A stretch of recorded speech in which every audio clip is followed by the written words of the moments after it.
In a noisy office filled with the sounds of ringing phones and conversations, I, John, was busily working as usual. Shoot, the time for the business meeting is getting close. I need to leave as soon as I finish this quote. Yes, don't.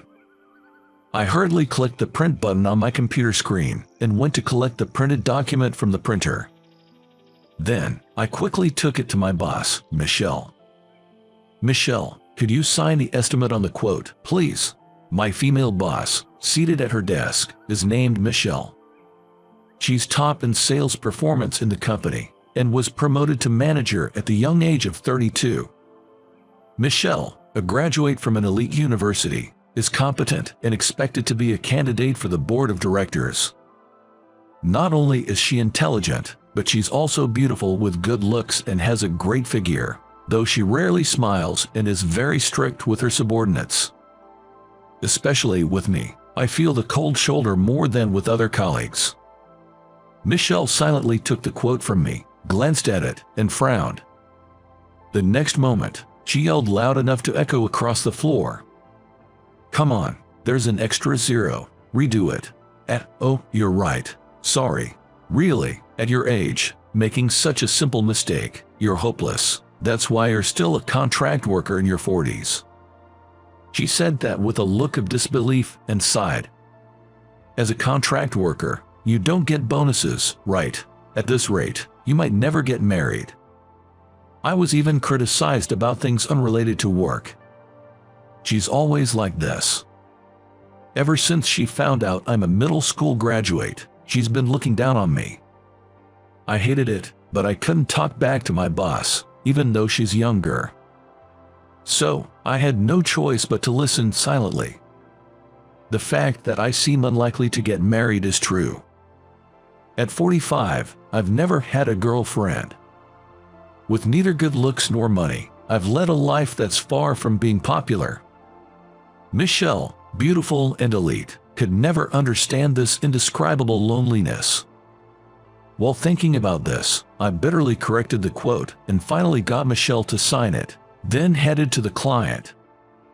The result of the business meeting I went to with such enthusiasm was not good. Sigh, what's wrong with me?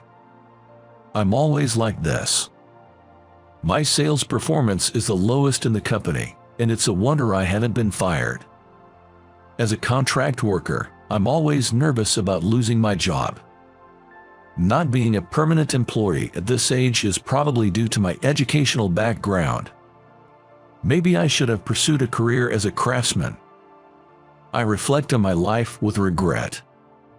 I could perhaps become a permanent employee at a small business, but working for a small, unstable company seems riskier than being a contract worker at a large corporation.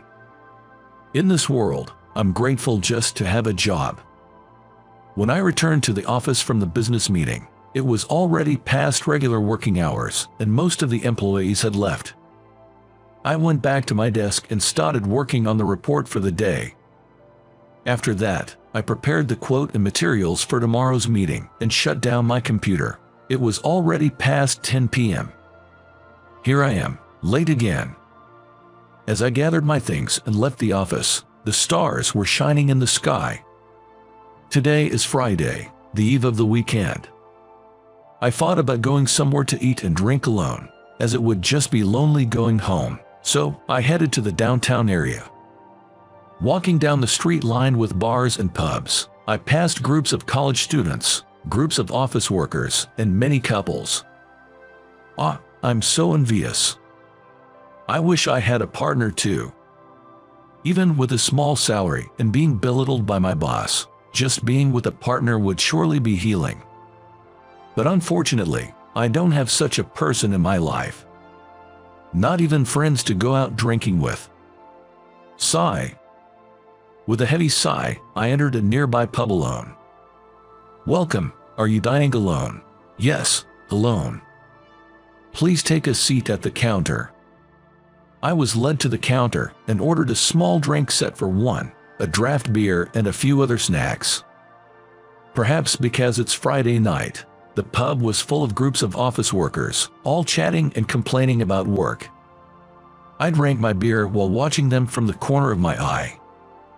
Drinking alone, with no one to complain about work to, is just boring. After drinking for about an hour, I left the place. Across the street, pink neon lights were shining. I saw a couple walking arm in arm. Feeling envious, I glanced at them and recognized the woman. Isn't that? It was my boss, Michelle. The man with her was probably in his 60s, with gray hair. Could he be Michelle's partner? Such an age difference, I wondered. That's when it happened. Let go of me. Michelle's voice sounded distressed. What's the harm? You're not some young girl. No need to play hard to get. The man was forcibly holding her shoulder, trying to pull her into a nearby store. Stop it, please. She was struggling to shake off his grip. I instinctively approached them and grabbed the man's arm. Stop it. Can't you see she's uncomfortable? Who are you? Mind your own business. The man glared at me. His face was red and he smelled like alcohol. It's my business. I'm her subordinate. A subordinate? Huh? A guy your age working under a woman like her? Huh? How does it feel being bossed around by a younger woman? The man leaned close to my face, smirking. We're not talking about that right now. Let her go or I'll call the cops. I raised my voice, and people passing by started to gather around, watching from a distance. Noticing them, the man clicked his tongue. Oomph. Just kidding. Who'd take an older woman like you seriously? The man, grumbling in defeat and ignoring his own age, left the scene. Michelle, are you okay? When I asked, Michelle came staggering over, her hand trembling as she tightly grasped the sleeve of my suit. John, thank you, she said in a faint voice. I'm really grateful for your help. I was just coming back from a reunion when this stranger suddenly started bothering me. It was scary. The usual strict and assertive Michelle seemed so fragile today. Then she said, if it's all right with you, can I buy you a drink as a thank you? Her offer surprised me. Why would she, who usually finds something to criticize about me, invite me out for drinks? What's gotten into her? I really don't need a thank you, but she insisted. I won't feel right if I don't. Don't be shy, let's go, and grabbed my arm with both hands, pulling me along. Despite her usual forceful manner, I couldn't help feeling a rush from the sudden closeness. Surely, I couldn't be attracted to such a difficult boss, no matter how beautiful she is. I chided myself inwardly and chuckled at my own thoughts. Then, led by her, I found myself in a small bar. Order whatever you like, she said, and I ordered a bourbon on the rocks. She chose a cocktail. I was just in the mood for more drinks. I feel like I need more alcohol tonight. She smiled slightly, and I asked her, did something happen at the reunion? Nothing major, really. She showed a faintly pained expression, her eyes looking off into the distance. I stayed silent, and she continued. The guy I dated in high school, I found out he's married now. She said this almost like a whisper, then sighed deeply. Do you still have feelings for him, Michelle? I guess. I've always loved him, even after we broke up. You know how it is, right? Your first great love always stays with you somewhere in your heart. She took her cocktail glass and gulped it down. But Michelle, you seem like you'd be popular. Aren't there plenty of good men around? When I asked, she gave a bitter smile. Please, it's not like that. There's no way. I don't meet anyone, and even when I do, they all leave soon. Why's that? I wondered internally if maybe the men realize her difficult personality and leave because of it. But it turned out to be something else. Actually, I'm taking care of my mother at home. I put her in daycare while I'm at work, and I take care of her all night, so I can't go out. I don't have time for dates. She continued. Her mother was diagnosed with early onset Alzheimer's the year she got my job.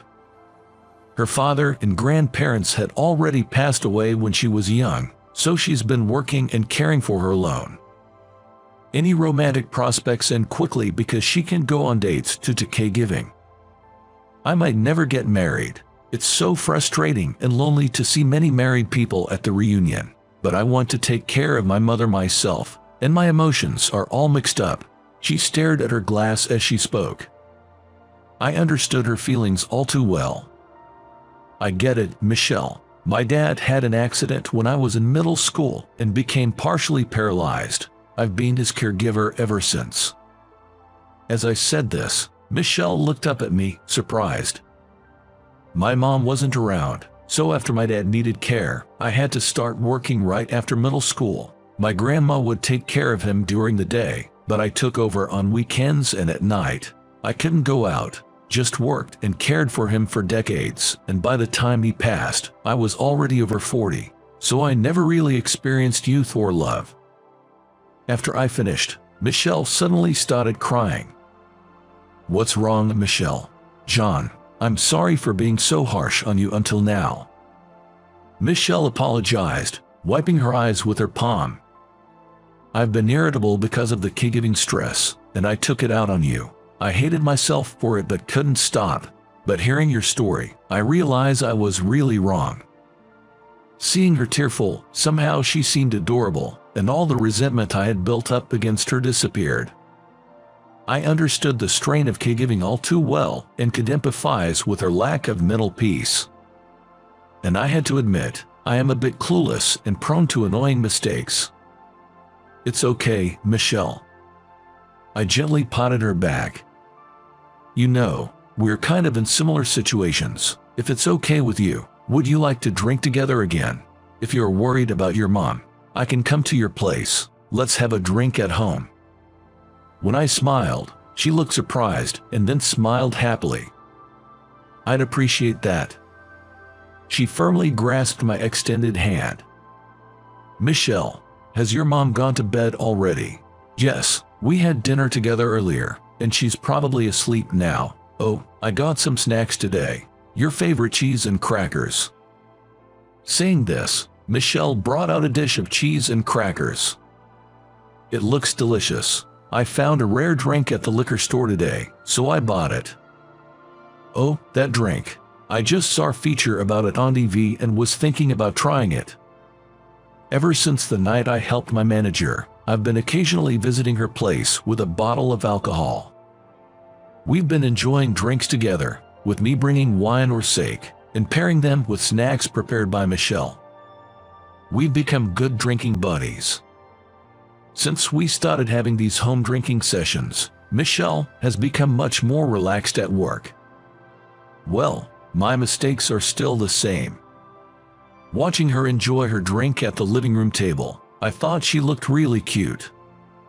Thinking about what drink to bring next, I felt happy spending enjoyable moments with Michelle.